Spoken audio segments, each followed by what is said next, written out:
Alkitab mengatakan Yesus memang mengasihi satu keluarga ini. Tetapi dia sengaja menunda dua hari. Kita kira kalau Tuhan mengasihi kita, mengasihi saya, harusnya Tuhan geraknya cepat. Karena kita aja kalau mengasihi sesama kita, keluarga kita ada apa-apa, kita langsung secepat mungkin bisa membantu, mungkin menjenguk. Kita kira kalau Tuhan mengasihi saya, harusnya Tuhan langsung menjawab doa-doa saya. Tetapi minggu lalu kita berbicara bahwa Tuhan tidak pernah terburu-buru, tetapi Tuhan tidak pernah terlambat. Tidak terburu-buru waktunya, tetapi dia tidak pernah terlambat. Di ibadah malam dan juga di doa awal bulan, dibahas tentang bagaimana kita berdoa. Salah satu cara kita menghadapi pergumulan adalah dengan doa. Kita meniru Kristus, bagaimana Kristus berdoa, kenapa Kristus berdoa. Dan kita praktekkan di ibadah next gen, di ibadah malam, dan juga di doa awal bulan. Kita belajar lagi menaikkan doa-doa yang mungkin bertahun-tahun sudah kita tidak naikkan. Kita belajar bahwa doa adalah posisi kita itu tidak berdaya. Bukan merubah keadaan, bukan kita mendatangkan kuasa Tuhan dengan doa kita, tetapi justru dengan doa kita berserah. Hari ini kita akan membahas bahwa di dalam pergumulan pun kita sering ragu. Betul ya? Oke, kita berdoa, saya percaya kepada Kristus, tapi kok saya ragu ya? Kenapa ya saya ragu? Mari Bapak Ibu kita buka Injil Kristus di dalam Matius 11 ayatnya yang kedua sampai dengan ke-6. Ya, minggu lalu saya sudah membahas sedikit, apakah salah kalau kita ragu kepada Tuhan? Jadi kita perdalam hari ini. Ya, Matius 11 ayatnya yang kedua sampai dengan ke-6. Dengan kasih Kristus, saya undang kita semua bangkit berdiri kembali untuk menghormati kebenaran firman Allah dengan perikop Yesus dan Yohanes Pembaptis. Saya akan bacakan bagi kita semua, Bapak Ibu mari dengan fokus yang penuh, inilah Injil Kristus. Di dalam penjara, Yohanes mendengar tentang pekerjaan Kristus.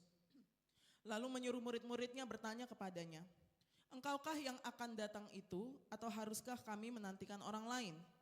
Yesus menjawab mereka, "Pergilah dan katakanlah kepada Yohanes apa yang kamu dengar dan apa yang kamu lihat. Orang buta melihat, orang lumpuh berjalan, orang kusta menjadi tahir, orang tuli mendengar, orang mati dibangkitkan, dan kepada orang miskin diberitakan kabar baik. Dan berbahagialah orang yang tidak menjadi kecewa dan menolak aku." Amin, inilah Injil Kristus, berbahagialah kita yang membaca, merenungkan, terlebih melakukan kebenaran firman Tuhan dalam kehidupan sehari-hari. Amin. Silakan duduk Bapak Ibu, puji Tuhan. Ya, kita sudah membaca. Ini adalah ayat yang juga mungkin Bapak Ibu cukup sering dengar. Next 2 kali. Siapa Yohanes Pembaptis Bapak Ibu? Kita harus tahu dulu ya background. Yohanes Pembaptis ini siapa? Dia bukan salah seorang dari murid Yesus yang mengikuti terus. Tetapi kita harus tahu siapa sesungguhnya pribadi Yohanes Pembaptis ini. Ada yang bisa jawab mungkin? Yohanes Baptis berarti yang mungkin tukang baptis gitu Bapak Ibu bilang kan, tukang baptis. Oke. Yohanes si tukang baptis. Ada lagi? Anaknya Elizabeth. Oke, thank you. Ada lagi? Saudara Yesus. Ya, benar. Ada hubungan darah sedikit ya karena Maria dengan Elizabeth bersepupu. Ada lagi? Apa gitu yang dia lakukan? Karena salah satu tokoh yang terkenal ya, membuka jalan untuk Yesus. Oke, saya mau katakan Bapak Ibu next, Yohanes Pembaptis adalah orang yang seumur hidupnya mengabdikan seluruh hidupnya bagi Allah. Tadi ada yang menjawab yang membukakan jalan bagi Tuhan, yes. Dia adalah salah satu orang yang dinubuatkan juga di dalam perjanjian lama, yang berseru-seru di padang gurun untuk mempersiapkan jalan bagi Allah. Loh, tulisannya jadi kecil ya, mohon maaf Bapak Ibu. Bahkan dari dia janin pun dia sudah mengenal dari bayi nih, di dalam perut mama. Saat Maria mengunjungi Elizabeth dan dia mengucapkan salam, kemudian Roh Allah memenuhi bayi yang ada di dalam kandungan Elizabeth itu, melonjak kegirangan. Sehingga Elizabeth katakan, "Siapakah aku sehingga ibu Tuhanku?" Padahal Maria ini belum ngomong kalau dia hamil. Tuh. Saya pernah membahas itu, kita minggu depan, berikutnya bulan depan ya, ada minggu Advent, kita akan bahas itu salah satunya. Sebelum kita masuk minggu Advent dan Natal, kita akan membahas tentang pergumulan. Dia berkata, siapakah aku sehingga ibu dari Tuhanku mengunjungi aku. Padahal baru ngomong shalom nih, baru di depan pintu. Karena Roh Kudus yang memenuhi mereka. Saat mendengar Maria mengucapkan salam. Kemudian bayi ini bertumbuh besar, dia mempersiapkan jalan bagi Tuhan. Dan dia adalah orang pertama di dalam Alkitab yang mengakui Yesus itu adalah Mesias. Saat dia katakan, lihatlah anak domba Allah, penghapus dosa dunia. Dia berkali-kali, dia selalu berbicara tentang Kristus. Dia enggak menunjukkan dirinya sendiri, dia selalu berbicara, lihat Kristus. Lihat, inilah anak domba Allah, penghapus dosa dunia. Bahkan saat Yesus meminta untuk dibaptis, dia enggak mau, dia katakan, membuka kasutmu pun aku tidak layak. Ya, orang hebat ini Bapak Ibu. Ya, kemudian dia membaptis Kristus. Oke, akhirnya dia mau. Karena Yesus berkata itu adalah kehendak Allah untuk dia membaptis Yesus. Akhirnya saat dibaptis, dia lihatlah langit itu terbuka. Ada roh Allah turun ke atas Yesus seperti burung merpati. Bahkan dia mendengar sendiri. Ada suara Allah Bapa berkata, inilah anak yang kukasihi, kepadanya lah aku berkenan. Dia udah melihat itu. Bahkan dia berkali-kali bilang sama murid-muridnya bahwa Yesus Kristus itu jauh lebih besar daripada dia. Karena Yohanes Pembaptis ini orang terkenal juga. Ya. Dia terkenal, banyak pengikutnya. Tetapi dia selalu berkata kepada murid-muridnya bahwa ia harus semakin besar, tetapi aku harus semakin kecil. Ya. Perkataan mulutnya itu sampai sekarang tuh terkenal. Dia harus semakin besar, aku harus semakin kecil. Inilah anak domba Allah, penghapus dosa dunia. Dia adalah orang yang luar biasa. Bahkan dia bilang sama muridnya, dia suruh muridnya, kamu gak usah ikut saya, ikut itu dia. Saya sudah pernah bahas beberapa bulan lalu. Jadi ada murid Yohanes Pembaptis yang akhirnya mengikuti Yesus. Tetapi dengan mulut yang sama, dia nanya tadi apa? Apakah kamu yang kami tunggu atau haruskah kami menunggu orang lain? Padahal ini menunjukkan Yohanes adalah orang yang sangat percaya bahwa Yesus adalah Mesias yang diutus Allah. Namun kapan dia mulai bertanya, apakah kamu yang kami tunggu atau kami harus tunggu orang lain? Pembacaan yang tadi kita tak baca kan? Saat terjadi apa Bapak Ibu? Saat dia di penjara tadi kita baca. Saat Yohanes di penjara di ayat 2, dia mendengar apa yang dikerjakan oleh Yesus. Saat dia di penjara, dia dilanda dengan keraguan iman yang dahsyat. Jangan-jangan selama ini yang saya kerjakan sia-sia. Ya toh?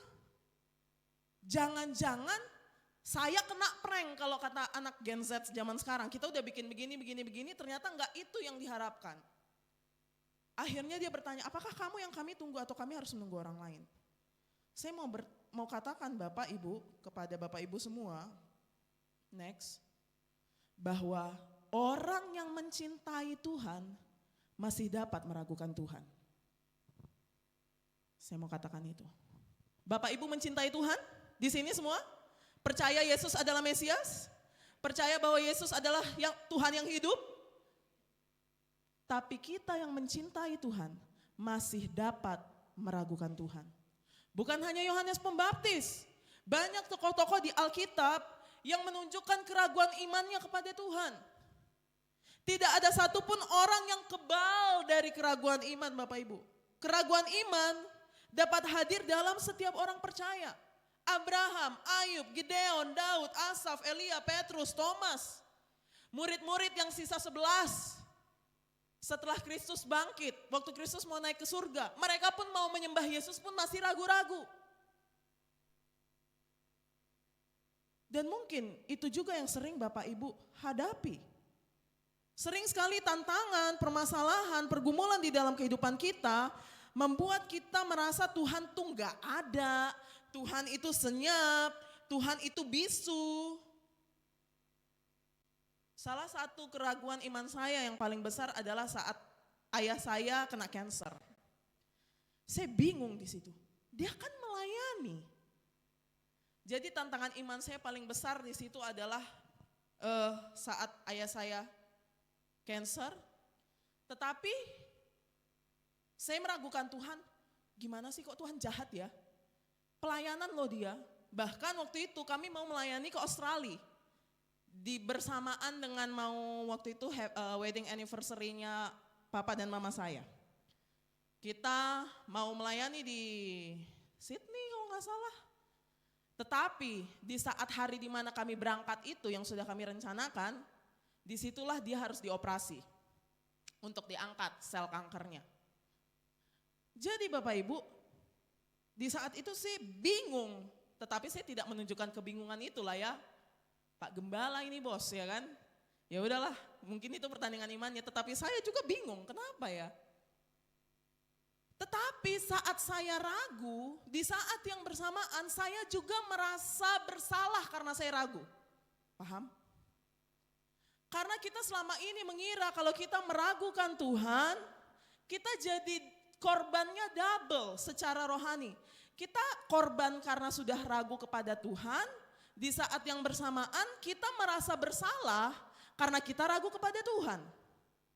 Jadi kita double korbannya, kita jadi victim, ya. Jadi Bapak Ibu melihat semua ini, melihat orang-orang di dalam Alkitab yang meragukan Tuhan, bukankah seharusnya ini melegakan kita? Ternyata orang yang mencintai Tuhan pun masih dapat meragukan Tuhan. Jadi waktu itu saya kira meragukan Tuhan itu musuh iman. Dulu saya kira begitu. Karena berarti saya berdosa dong di hadapan Tuhan, dan saat saya ragu kepada Tuhan, saya yakin Tuhan marah-marah sama saya dari surga sana. Ini orang gak tahu diri. Jadi saya katakan kita jadi korbannya dua kali. Karena kita meragukan Tuhan, tapi pun kita takut, kita merasa bersalah karena kita ragu kepada Tuhan. Dan kita kira Tuhan akan menghukum kita karena kita merasa meragukan Tuhan. Jadi Bapak Ibu, percayalah dalam pengiringan Yesus, ini poin pertama ya, bahwa orang yang mencintai Tuhan pun masih dapat meragukan Tuhan. Ada episode-episode di dalam kehidupan kita, apakah besar atau kecil, setidaknya sedikit selentingan di dalam hati kita. Tuhan di mana ya? Tuhan gak pedulikah dengan kehidupan saya? Ya. Saat kita melihat apa yang kita percayai tidak sesuai dengan apa yang kita alami, kita ragu kepada Tuhan. Tetapi, saya mau katakan Bapak Ibu, ternyata saat kita meragukan Allah, itu justru adalah salah satu tanda proses pendewasaan iman kita. Ya, next. Salah satu hamba Tuhan pernah berkata begini, Tim Keller namanya. Iman, kita semua di sini orang beriman, tanpa sejumlah keraguan adalah seperti tubuh manusia tanpa antibodi di dalamnya. Mereka yang menjalani kehidupan secara santai, tidak pernah bergelut dengan pertanyaan-pertanyaan penting tentang mengapa mereka percaya kepada Allah, akan menemukan dirinya begitu mudah dihancurkan ketika peristiwa tragis terjadi atau diserang oleh orang skeptis yang cerdas. Iman kita akan runtuh dalam waktu singkat bila kita gagal untuk memperhatikan keraguan-keraguan dalam diri kita sendiri, yang seharusnya dapat kita atasi setelah kita bersedia memasuki pergumulan yang panjang. Agak panjang ya bahasanya. Tetapi saya singkat begini. Meragukan keraguan iman itu penting Tuhan izinkan di dalam kehidupan kita supaya mendewasakan iman kita. Sebenarnya di dalam hati Bapak Ibu ada keraguan-keraguan kecil, tetapi kalau Bapak Ibu tidak perhatikan keraguan itu, Bapak Ibu biarkan saja. Aduh, nanti Tuhan marah sama saya kalau saya tanya ini. Giliran terpancing oleh pergumulan di luar sana, terpancing dengan orang-orang pintar di luar sana, dengan segala macam khotbah dunia yang masuk ke dalam kita. pancinglah keraguan itu, habis itu kita, iya ya benar Allah itu enggak ada. Paham? Paham enggak maksud saya? Jadi saat misalnya terpancing ada sesuatu hal yang terjadi di dalam kehidupan kita, kepada anak kita, di situ langsung kita, nah ini nih, ini yang kemarin saya ragukan, ternyata betul sudah Tuhan itu tidak mengasihi saya. Kalau kita tidak perhatikan aspek-aspek tertentu di dalam kehidupan kita. Artinya keraguan iman bukan hanya menandai keseriusan rohani. Justru kalau kita bertanya dan mempertanyakan Tuhan, disitulah iman kita sedang didewasakan oleh Tuhan, walaupun kita bingung, walaupun kita nggak nyaman. Orang yang nggak pernah bergelut, orang yang tidak pernah mempertanyakan Tuhan, tidak pernah ada sedikit pun keraguan di dalam dirinya, justru menunjukkan dia sebenarnya nggak terlalu peduli dengan keimanannya. Paham? Ya. Jadi Tuhan mengizinkan kita untuk ragu supaya apa? Tuhan akan bekerja dalam segala sesuatu untuk mendatangkan kebaikan. Ya. Jadi minggu lalu saya katakan, don't be too hard on yourself. Jangan terlalu keras kepada diri sendiri. Saat engkau ada yang engkau ragukan kepada Tuhan, nah inilah akan kita bahas. Ya. Jadi next, kita harus bisa identifikasi kenapa ya si Yohanes Pembaptis ini ragu ya. Udah dari bayi dipenuhi Roh Kudus, melonjak kegirangan, udah dia yang mempersiapkan jalan, dia yang membaptis Yesus sendiri, dia sendiri yang mempersiapkan jalan bagi Tuhan. Apa penyebabnya dia ini ragu? Apakah penderitaan? Ya. Apakah atau ada hal lain yang membuat iman dia menjadi ragu? Saya mau katakan Bapak Ibu, kisah kita masing-masing bisa men-trigger keraguan. Tidak semua sama.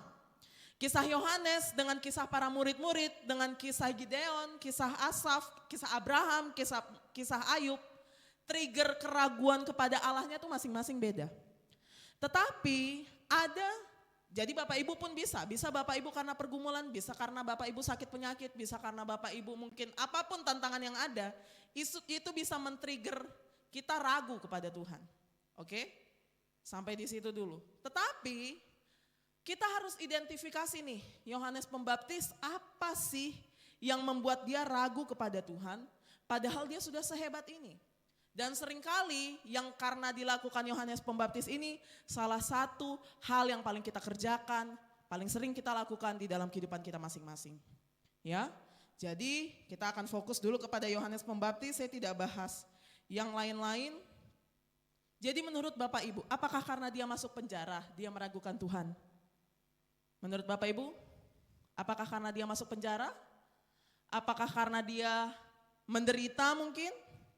Masuk akal ya? Bisa saja, yes, bisa saja masuk akal. Dia melayani Tuhan, kemudian dia menderita, dia di penjara. Kenapa dia di penjara? Ada yang tahu? Karena dia menegur Herodes. Herodes ngapain?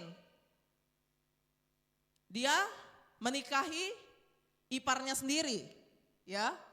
Dia menegur, akhirnya dia dijebloskan ke penjara dan sejarah gereja mencatat dia itu dijebloskan ke salah satu penjara yang paling mencekam, yang pokoknya kalau keluar dari situ pasti tidak dalam keadaan hidup. Apakah bunuh diri di dalam atau dia pokoknya pasti mati.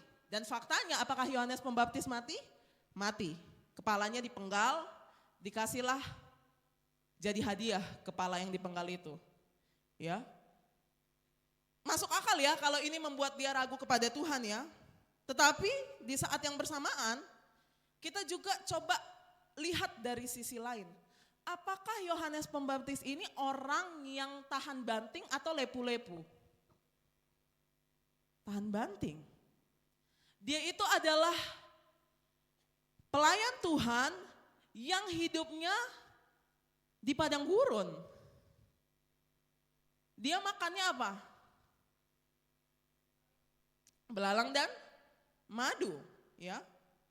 Setidaknya ada dua alasan menurut saya yang saya bisa kasihkan kepada Bapak Ibu selain penderitaan, ya. Selain penderitaan mungkin kita coba bedah sendiri background dia kembali bahwa dia itu adalah orang yang tinggal di padang gurun, yes, dia banyak yang mengikuti dia, tetapi dia tuh tinggalnya sendiri.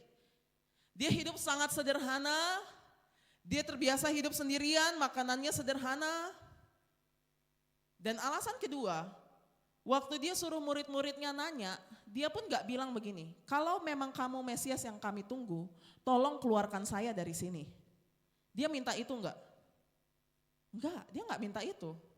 Kalau memang kamu Mesias yang kami tunggu, jika kamu memang engkaukah yang kami tunggu datang itu atau kami harus menunggu orang lain? Kalau memang kamu Mesias, tolong keluarkan aku dari penjara.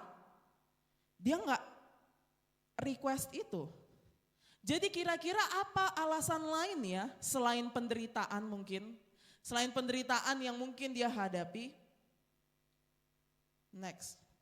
Salah satu trigger yang paling besar dari percakapan ini adalah bahwa Yohanes Pembaptis punya konsep tentang Tuhan yang agak sempit. Agak sempit dia. Jadi Yohanes itu punya pandangan yang sama dengan mayoritas orang Yahudi. Orang Yahudi kira apa waktu itu? Mesias itu harusnya sosok figur yang politis. Ya. Figur yang politis, figur di mana untuk membasmi penjajahan waktu itu. Kenapa? Karena itu hal yang biasa. Bahwa bangsa Israel mereka menunggu kedatangan Mesias untuk supaya bangsa Israel ini kembali jadi bangsa yang terhormat sama dengan bangsa-bangsa lain seperti zaman dulu Raja Daud, Raja Salomo. Mereka menanti-nantikan itu. Ya. Dan itu juga konsep yang sedikit besar dan kecilnya dimiliki oleh Yohanes Pembaptis. Karena dikatakan di dalam penjara Yohanes mendengarkan tentang pekerjaan Kristus. Ya. Kalau saya pakai bahasa yang sederhana, ini juga ya Bapak Ibu, saya berusaha sekali kalau khotbah itu menggunakan bahasa Indonesia yang baik dan benar. Ya, kalau Bapak Ibu mendengar saya agak terbata-bata bahasa Indonesianya, karena di otak saya itu bahasa Inggris, yang keluar harus bahasa Indonesia. Jadi mohon maaf kalau kelemahan saya dalam berbahasa Indonesia masih kurang untuk berkhotbah. Jadi Bapak Ibu, saya umpamakan bahasa yang sederhana ini. Bapak Ibu tahu sepak bola? Tahu? Sepak bola itu ada pembagian timnya kan? Dan biasanya salah satu yang paling terkenal di dalam satu tim itu adalah strikernya. Apa itu bahasa Indonesianya? Penyerangnya ya, strikernya. Seperti Messi itu striker ya, saya nggak terlalu ngikutin. Messi, Ronaldo striker juga nggak? Abang-abang tentara, striker juga ya. Di mana mereka nyerang dan biasanya tuh mereka striker ke sini nyambung gitu sama striker yang ini. Mereka tuh kerja bareng. Ya, saya berusaha bahasa Indonesia yang baik dan benar ini ya Bapak Ibu. Hargai usaha saya Bapak Ibu. Ya bercanda. Jadi saya membayangkan Yohanes Pembaptis ini cara kerjanya sama dengan Yesus kayak striker. Ya. Karena Yohanes itu dia tipenya untuk bertobat. Kerajaan Allah sudah dekat, sudah datang. Beri dirimu dibaptis, bla bla bla dan segala macam. Dan Yesus di awal-awal pelayanannya juga melakukan hal yang sama. Di awal-awal pelayanannya saat dia memanggil murid-muridnya, dia juga memberitakan bahwa kerajaan Allah sudah dekat. Nah, kalau kita berada di posisi Yohanes Pembaptis, ya, kita pasti senang dong ada teman kita di dalam pelayanan yang melakukan hal yang sama. Paham? Sampai situ paham? Apa yang dikerjakan Yohanes Pembaptis? Oh, dikerjakan juga sama Yesus untuk memberitakan kerajaan Allah sudah dekat. Ya. Jadi senang nih bahwa ada teman pelayanannya. Dan Yohanes Pembaptis memahami Mesias adalah seseorang yang adil, seorang pejuang. Next, ya. Ini salah satu yang diajarin Yohanes Pembaptis tentang Mesias. Kita baca 1, 2, 3. Alat penampi sudah di tangannya. Ia akan membersihkan tempat pengirikannya dan mengumpulkan gandumnya ke dalam lumbung. Tetapi debu jerami itu akan dibakarnya dalam api yang tidak terpadamkan. Bapak Ibu di situ ada gandum, ada jerami, ya. Ada pemisahan bahwa Tuhan akan menghukum orang-orang yang jahat. Gitu ya. Apakah itu benar Mesias akan melakukan itu? Ya benar. Mesias akan melakukan itu. Jadi Yohanes punya pemandangan bahwa Mesias itu adalah seseorang yang perkasa. Hakim yang akan menegakkan keadilan dan itu betul. Itu betul Bapak Ibu, itu betul. Ya, ada ministry of justice-nya, orang yang adil. Yohanes ini menantikan Yesus itu menghancurkan orang-orang jahat dan berpihak kepada orang yang baik. Ini perkataan yang dia ucapkan juga kepada ahli Farisi dan orang-orang Saduki. Dia katakan ini, ya. Tetapi saat dia dengar pekerjaan Kristus, kok Kristus ini malah temenan sama orang berdosa? Paham? Dia sangat percaya Mesias itu adalah orang yang adil, tapi kok muridnya, salah satu muridnya itu pemungut cukai. Pemungut cukai ini kan antek-antek penjajah ya kan, antek-antek pengkhianat. Dua strikers yang harusnya bekerja sama untuk ngegolin, dia pikir oh sekarang Herodes sudah melakukan kesalahan, nih saya akan serang duluan. Saya akan menyerang dalam tanda kutip, saya akan menegur si Herodesnya, Kristus bagian besarnya yang akan cetak golnya untuk menyerang Romawi. Gak apa-apa, saya jadi korban dulu, saya akan serang dulu ini, Yesus harusnya ngikutin dari belakang. Tapi waktu dia di penjara, dia dengar hal yang lain, kok Yesus ngerjainnya hal yang lain ya? Paham? Jadi dia punya konsep, next, bahwa di dalam penjara dia mendengar apa yang dikerjakan Kristus, tapi kok Kristus malah tidak menunjukkan tanda-tanda mau menghancurkan Romawi. Yesus kok belum menunjukkan tanda-tanda bahwa dia itu akan membasmi orang-orang jahat, akan ditampi saat itu juga. Yesus kok belum malah berteman sama perwira Roma gitu kan, menolong, bercengkrama. Bahkan Kristus pun bercengkrama dengan orang Farisi, salah satunya Nikodemus tentang baptisan. Kenapa Yesus ini malah seakan-akan berkawan dengan orang-orang yang harusnya ditampi oleh dia? Ya, agak bertolak belakang nih. Yohanes di penjara belum mendengar sama sekali Yesus itu mulai membangun perlawanan kepada Roma. Padahal dia nih udah masuk penjara untuk menegur dosa Herodes. Kenapa ya Romawi ini belum diserang ya sama Yesus ya? Akhirnya dia tanya, apakah kamu yang kami tunggu atau kami harus tunggu orang lain? Padahal sebelumnya dia udah bilang loh ini anak domba Allah penghapus dosa dunia. Dia akan menampi, dia akan memisahkan, dia akan memurnikan. Pokoknya akan dihukum selama-lamanya ini yang ilalang-ilalang, jerami-jerami, orang-orang jahat.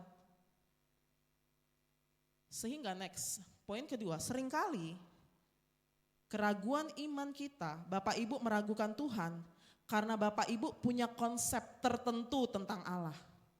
Harusnya Allah tuh ngapain sih kerjanya?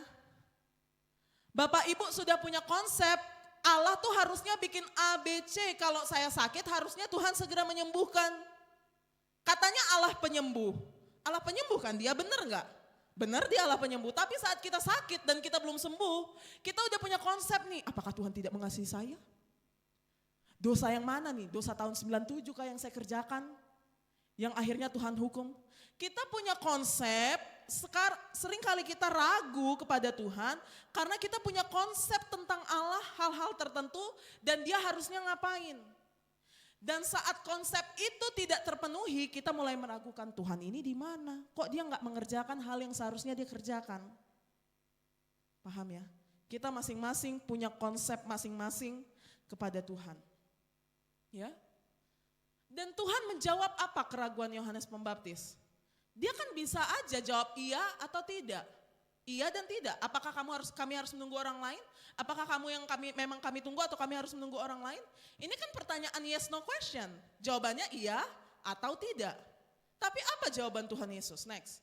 Jawaban Tuhan Yesus, Yesus menjawab mereka, pergilah dan katakanlah kepada Yohanes apa yang kamu dengar dan apa yang kamu lihat. Orang buta melihat, orang lumpuh berjalan, orang kusta menjadi tahir, orang tuli mendengar, orang mati dibangkitkan, dan kepada orang miskin diberitakan kabar baik. Bapak Ibu tahu Tuhan Yesus ini ngomongin apa? Dia itu sedang mengutip firman Allah. Dia mengutip dari Yesaya. Salah satu kitab para nabi yang paling kompleks untuk menceritakan Mesias yang akan datang adalah Yesaya. Yes, dia adalah Mesias penyembuh, tapi pokoknya kompleks sekali. Tetapi jawaban Kristus dia bukan yes no question. Kalau dia bilang iya dan tidak, itu tidak merubah pandangan Yohanes Pembaptis tentang apa yang harusnya Yesus kerjakan. Tetapi saat dia mengutip firman Allah, dia mau menunjukkan di dalam keraguanmu Bapak Ibu, kembali lagilah kepada firman Allah. Halo? Kalau kita baca kitab Yesaya, konsepnya itu kompleks sekali. Itu salah satu kitab yang paling sering saat masa Advent, masa Natal, masa Paskah, paling sering karena dia membicarakan tentang Mesias. Bahwa yes, Mesias adalah sosok yang adil. Yohanes Pembaptis pun mengutip firman Tuhan. Tetapi firman Allah, Yesaya pun menuliskan bahwa Mesias adalah seorang hamba yang menderita. Halo, Bapak Ibu masih sama-sama dengan saya? Firman Allah menuliskan dia adalah Allah yang adil. Tetapi di saat yang bersamaan Alkitab juga menuliskan bahwa Kristus pun, Mesias pun adalah hamba yang menderita. Alkitab pun menuliskan bahwa Mesias itu adalah anak Allah.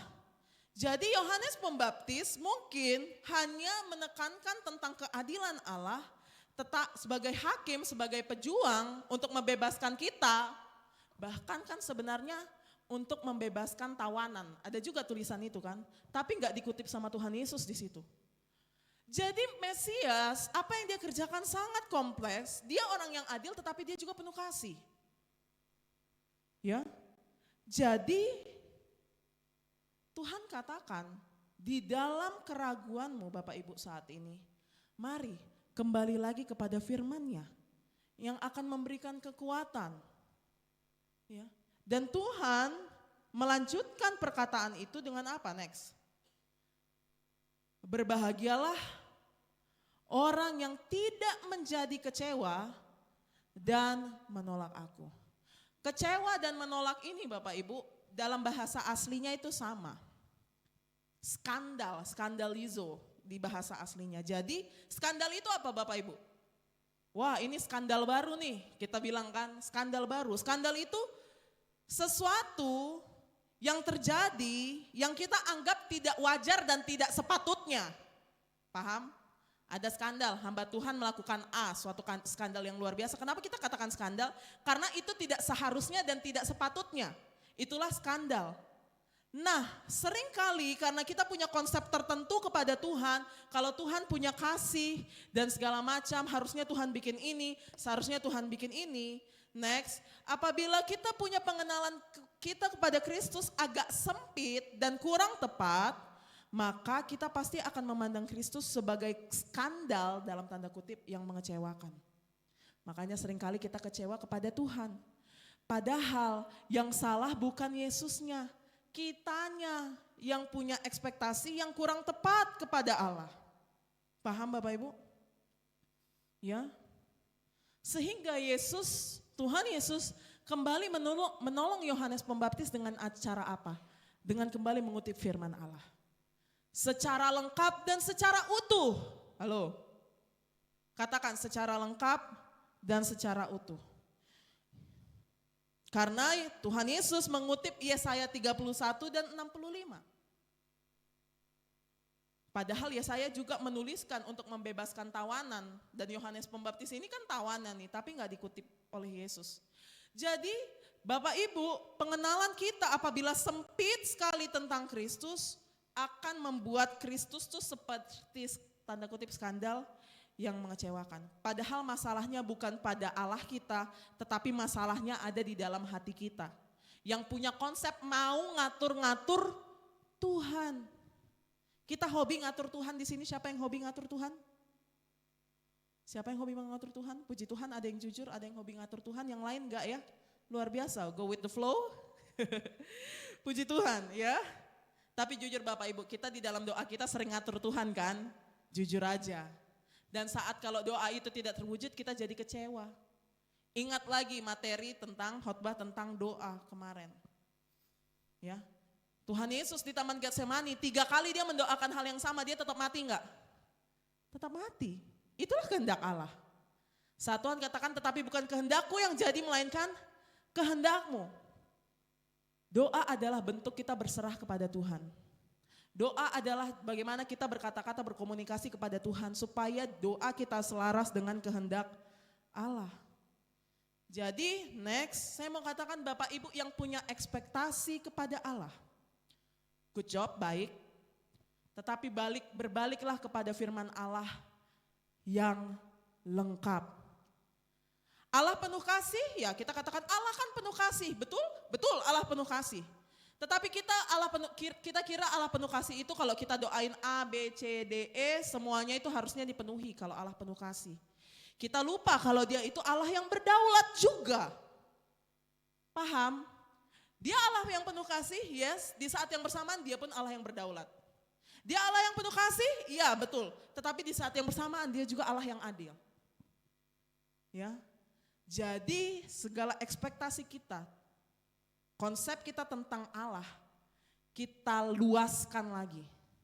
Sehingga di dalam pergumulan kita, saat ada keraguan, datang kepada firman Allah yang akan memberikan kita kekuatan. Dan inilah baiknya Tuhan. Next, kita baca sama-sama. 1, 2, 3. Orang yang mencintai Tuhan masih dapat meragukan Tuhan. Tapi orang yang meragukan Tuhan masih tetap dicintai Tuhan. Amin. Berikan tepuk tangan dulu buat Tuhan. Kenapa saya katakan gini? Yes, kita meragukan Tuhan, baik, iya betul kita meragukan Tuhan. Tetapi kita yang meragukan Tuhan pun masih dicintai oleh Tuhan. Yesus marah enggak saat Yohanes Pembaptis bertanya hal seperti itu? Kamu ini gak tahu diri, udah kamu yang dinubuatkan, kamu yang dikasih tugas untuk mempersiapkan jalan bagi saya.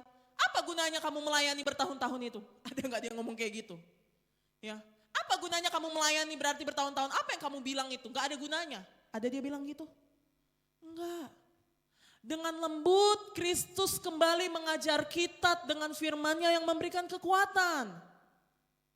Jadi saya mau katakan Bapak Ibu, engkau yang meragukan Tuhan saat ini, dia gak membenci engkau. Tadi saya katakan di awal, saya sempat meragukan Tuhan, akhirnya saya merasa bersalah karena saya meragukan Tuhan. Saya kira Tuhan akan benci kepada saya kira Tuhan akan menghukum saya, tetapi kita yang ragu dan bertanya kepada Tuhan, kita dikasihi oleh Tuhan.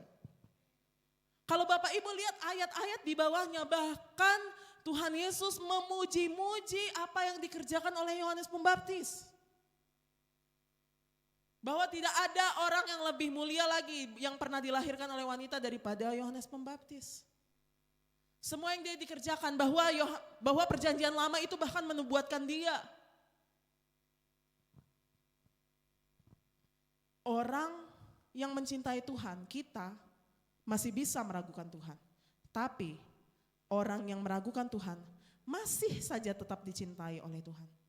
Tuhan Yesus tidak pernah tersinggung saat engkau meragukan dia. Tetapi seperti Yohanes Pembaptis, mari kita datang kepada Tuhan saat kita meragukan Tuhan. Sama seperti minggu lalu, mungkin Bapak Ibu berdoa kepada Tuhan, Tuhan kamu tidak peduli ya? Sama seperti murid-murid tanya, Tuhan apakah engkau tidak peduli kita akan binasa? Tuhan kamu tidak peduli ya keluargaku mau berantakan nih. Ya, Kristus masih mengasihi kita yang meragukan dia. Justru di tengah keraguan kita, Tuhan membuat iman kita semakin dewasa. Akhirnya saat Tuhan menuduhkan badai, akhirnya mata mereka terbuka, mereka jadi takut.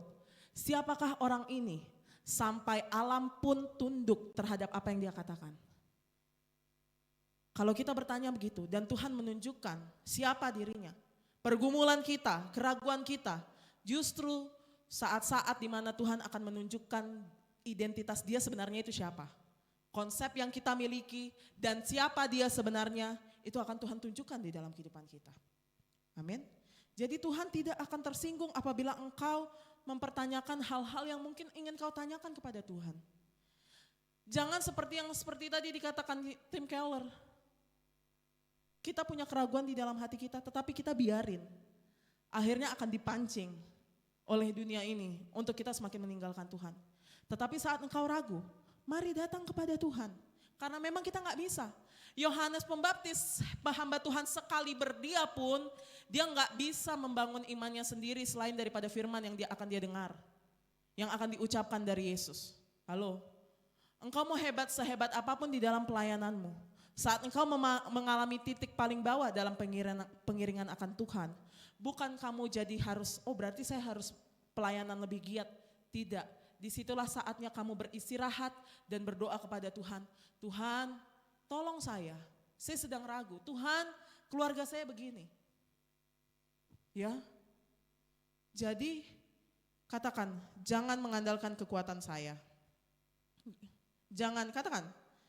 Jangan mengandalkan kekuatan sendiri. Ya. Karena next Tuhan sendiri berkata, ayat di bawah-bawahnya setelah dia berbicara tentang Yohanes Pembaptis, dia berbicara tentang dirinya, dia berbicara tentang penghukuman orang-orang yang tidak bertobat. Kemudian Tuhan tutup pasal yang sama ini, pasal yang kita baca tadi, Tuhan tutup dengan ini. Mari kita baca sama-sama, 1, 2, 3. Marilah kepadaku semua yang letih lesu dan berbeban berat. Aku akan memberikan kelegaan kepadamu. Pikulah kuk yang kupasang dan belajarlah padaku. Karena aku lemah lembut dan rendah hati. Dan jiwamu akan mendapat ketenangan. Sebab kuk yang kupasang itu enak dan bebanku pun ringan. Amin. Berikan kemuliaan bagi Tuhan dulu. Ya. Tuhan katakan kamu yang ragu, kita kalau ragu kepada Tuhan pasti kita ada pergumulan yang capek banget. Mari datang kepada Tuhan, mempertanyakan hal-hal yang ingin kamu tanyakan kepada Tuhan. Tuhan, keluargaku begini. Tuhan katakan mari datang kepadaku. Makanya itu papan di depan yang saya tulis ya kan, selamat datang, welcome to Divine Service ya kan. Perkataan yang pertama yang Bapak Ibu baca sebelum masuk ke doa 4 adalah, marilah datang kepadaku, semua yang letih, lesu dan berbeban berat. Karena Bapak Ibu datang ke sini untuk ketemu Kristus, untuk bertanya kepada Kristus, untuk mengungkapkan segala hal yang membebani engkau selama ini. Saya selalu berkata berkali-kali seringnya mungkin karena saya umurnya muda ya, masih muda lah puji Tuhan ya. Jadi saya sering bilang next gen ya, kalau engkau lelah bukan berarti berarti pelayanan saya mungkin belum puas nih di hadapan Tuhan, tidak. Tuhan katakan marilah kepadaku semua yang letih, lesu dan berbeban berat. Kalau kita letih, lesu, berbeban berat, apakah kita semakin kerja lebih giat? Enggak, kita istirahat. Di dalam Allah kita akan mendapatkan kekuatan yang baru. Aku akan memberikan kelegaan kepadamu. Bapak Ibu tahu rasanya lega itu apa? Yang haus banget. Terus waktu kita minum, kita jadi lega. Kita langsung mata kita cas lagi. Aku akan memberikan kelegaan kepadamu, kata Kristus. Pikulah kuk yang kupasang dan belajarlah kepadaku. Karena aku lemah lembut dan rendah hati. Saya sudah katakan tadi, Kristus tetap mengasihi engkau saat engkau bahkan meragukan dia. Justru Tuhan katakan datang kepada saya saat engkau meragukan aku, kata Tuhan. Ya, karena aku lemah lembut dan rendah hati dan jiwamu akan mendapat ketenangan. Sebab kuk yang kupasang itu enak dan bebanku pun ringan. Berjalan bersama Kristus kita akan mendapat kekuatan yang baru. Sehingga saya mau katakan next, di dalam Kristus keraguan iman kita tidak akan pernah sia-sia. Saya ulangi lagi, di dalam Kristus keraguanmu kepada Tuhan, keraguan iman kita saat iman kita goyang, itu tidak akan pernah sia-sia. Karena apa? Pertemuan dengan Tuhan akan membuat iman kita semakin kuat. Yes, kita capek, yes kita lelah, tetapi kita akan mendapatkan kekuatan baru daripada Allah. Ya. Tuhan bekerja dalam segala sesuatu, bahkan termasuk saat engkau meragukan Tuhan. Tuhan bekerja dalam hal itu untuk mendatangkan kebaikan bagi setiap orang yang mengasihi Dia, yang terpanggil sesuai dengan rencana Allah. Engkau adalah orang-orang yang dipanggil oleh Allah. Dan saat engkau ragu pun itu tidak akan sia-sia. Karena Tuhan akan memberitakan firman-Nya, memberikan engkau kekuatan yang baru. Bahkan engkau bersekutu dengan tubuh dan darah Tuhan. Yang tadi lagu yang kedua yang dinyanyikan oleh teman-teman kita. Ya. Maafkan kesalahanku, dosa-dosaku, tubuhmu dan darahmu. Itu yang memberikan kita kekuatan. Ya, di dalam Kristus keraguanmu, pergumulanmu tidak akan sia-sia Bapak Ibu. Kenapa saya katakan tidak sia-sia? Next, karena Kristus sudah melakukan segala sesuatu dari lahir sampai mati, sampai bangkit, itu untuk engkau. Allah pencipta langit dan bumi. Allah Tritunggal, pribadi keduanya, Yesus Kristus, jadi manusia. Jadi fragile, apa fragile? Apa bahasa Indonesianya Bapak Ibu? Jadi rentan, ya. Di dalam janin dia bertumbuh dulu, dari embrio, segala macam, bertumbuh dari kecil, bayi. Sebagaimana Bapak Ibu menggendong bayi Bapak Ibu, fragile, hati-hati kalau jatuh, demikian juga dia melakukan hal yang sama. Dia bertumbuh, bahkan dia sampai mati. Dan saat dia di kayu salib, saat dia di kayu salib, dia yang mengerjakan kehidupannya dengan sempurna, 100% Allah, 100% manusia, Allah manusia. Dia manusia yang sempurna, yang menjalani kehidupannya dengan sempurna, menjalankan hukum Taurat dengan sempurna. Dia berseru, Allahku, Allahku, mengapa engkau meninggalkan aku? Pertanyaannya, Bapak jawab gak apa yang dia serukan? Bapak jawab gak apa yang dia serukan? Tidak Bapak Ibu, surga diam. Ditulis juga di Yesaya. Surga diam saat Yesus berkata, Allahku, Allahku, mengapa engkau meninggalkan aku? Supaya apa?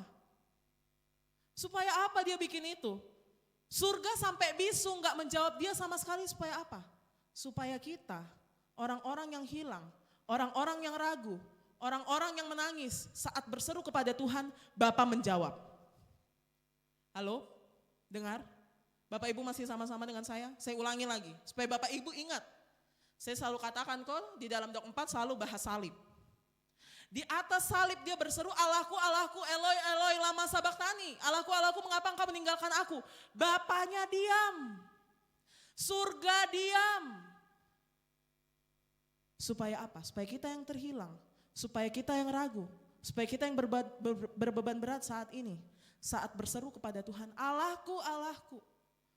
Mungkin engkau menanyakan hal yang sama, Allahku, Allahku, mengapa engkau meninggalkan aku? Tuhan jawab. Karena dulu Kristus menanyakan hal yang sama, dia enggak dijawab.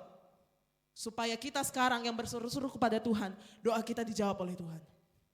Amin. Supaya kita yang terpisah bisa berseru kepada Bapa, itu yang dikerjakan Kristus. Padahal dia yang ngerjain semua, dia yang hidup dengan sempurna, dia yang mengerjakan semua kehendak Bapa. Oleh karena kematiannya, oleh karena serunya, kita bisa berseru-seru kepada Tuhan. Oleh karena Kristus, kita dapat dengan keberanian bertanya kepada Tuhan. Tuhan, engkau di mana? Tuhan, mengapa engkau meninggalkan saya di dalam pergumulan ini? Mungkin kita rasanya kita ditinggalkan, padahal sesungguhnya kita tidak pernah ditinggalkan. Tapi kita bisa bertanya hal itu. Karena Kristus sudah melakukan ini, supaya seruan kita didengar oleh Bapa. Dan Tuhan menjawab, amin. Di sini ada yang pernah merasakan doanya dijawab? Banyak lah ya, satu ruangan ini. Pasti ada doa-doa kita yang dijawab oleh Tuhan. Diberikan kekuatan oleh Tuhan. Sehingga saya mau katakan GBI Dok 4, next. GBI Dok 4, jemaat Tuhan, jadilah gereja yang penuh anugerah bagi orang-orang yang ragu kepada Allah. Saya ulangi lagi, untuk semua pelayan. Saya sudah katakan saya nggak bisa mengerjakan pelayanan ini sendiri. Ya, yang dibawa-bawa PKS para pelayan, GBI Dok 4, jemaat Tuhan, jadilah gereja yang penuh anugerah bagi orang-orang yang ragu. Kita tidak menghakimi mereka, kamu ini imanmu kurang kuat, tidak, justru kita semua iman kita lemah, oleh karena itu datang beribadah kepada Tuhan. Jadilah gereja yang penuh anugerah bagi orang-orang yang ragu. Karena Kristus pun penuh anugerah sudah melimpahkan itu bagi kita.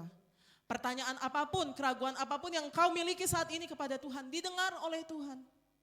Itulah kenapa saya katakan bahwa keraguan kita di dalam Kristus tidak ada yang sia-sia. Amin. Saya undang para pelayan maju ke depan. Ya. Cepat toh khotbahnya. Ya. Tetapi Bapak Ibu memahami apa maksud saya? Bahwa Kristus mengasihimu. Kristus mengasihimu Bapak Ibu. Amin. Engkau yang ragu di dalam pergumulanmu tentang keluargamu saat ini, tentang pekerjaanmu saat ini, tentang masa depanmu saat ini. Mari, saya bilang jangan andalkan kekuatanmu sendiri, datang kepada Kristus. Sebagaimana Yohanes Pembaptis bertanya kepada Tuhan, apakah engkau yang kami tunggu? Ya. Apakah engkau yang kami tunggu atau kami harus menunggu yang lain? Kita berdoa itu, datang kepada Tuhan. Tuhan mengasihimu Bapak Ibu. Ya. Dan mari kita sebagai YB4, sebagai jemaat, sebagai gereja yang penuh anugerah bagi orang-orang yang ragu, orang-orang yang lemah, orang-orang yang berbeban berat, orang-orang yang punya pergumulan. Kalau ada punya pergumulan, jangan kita jadi orang, nah itu tuh, itu sih. Gitu sih dia kelakuannya, kehidupannya, makin digosipin. Jadilah gereja yang penuh anugerah. Katakan, saya harus penuh anugerah. Karena anugerah itu sudah diberikan bagi saya. Amin. Mari Bapak Ibu, saya kasih kesempatan Bapak Ibu masing-masing berdoa di hadapan Tuhan. Engkau yang saat ini dengan pergumulanmu, engkau yang saat ini ragu, Tuhan berkata, Tuhan tidak marah kepadamu. Tuhan mendengar seruan doamu. Karena Kristus di atas kayu salib berseru-seru kepada Tuhan dan Bapa diam, Bapa membisu. Harusnya kita seperti itu. Harusnya tidak ada hak bagi kita untuk bertanya, untuk meminta pertolongan kepada Tuhan. Tapi karena Kristus sudah menyerahkan dirinya, saat ini kita bisa berseru-seru kepada Tuhan dengan penuh keberanian. Bahkan Kristus juga turut berdoa bagi kita. Minggu lalu kita sudah dengar bahwa Kristus pun menangis bersama-sama dengan kita. Dia selalu bekerja dalam segala hal. Mari, pribadi lepas pribadi. Dengan kata-kata yang sederhana, selalu saya katakan, tidak mesti berpuitis kepada Tuhan. Engkau marah saat ini kepada siapapun, sampaikan kepada Tuhan. Tuhan, kenapa saya marah?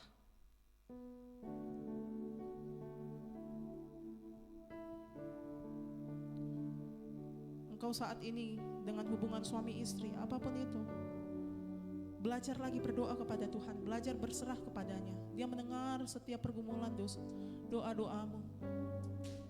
Itulah kepastianmu bahwa keraguanmu tidak akan pernah sia-sia di dalam Kristus. Kristus sudah menjalani semua kehidupannya untukmu. Makanya Dok 4 selalu berkata, Kristus untukmu, Christ for you, Kristus untukmu, yang menjadi jawaban dalam setiap pergumulan. Apa ekspektasimu kepada Tuhan saat ini? Apa yang engkau atur kepada Tuhan hari-hari ini? Mohon ampun di hadapan Tuhan. Dan minta belas kasih Tuhan agar Tuhan membukakan caranya. Dan kita dapat bertumbuh di dalam pertolongan.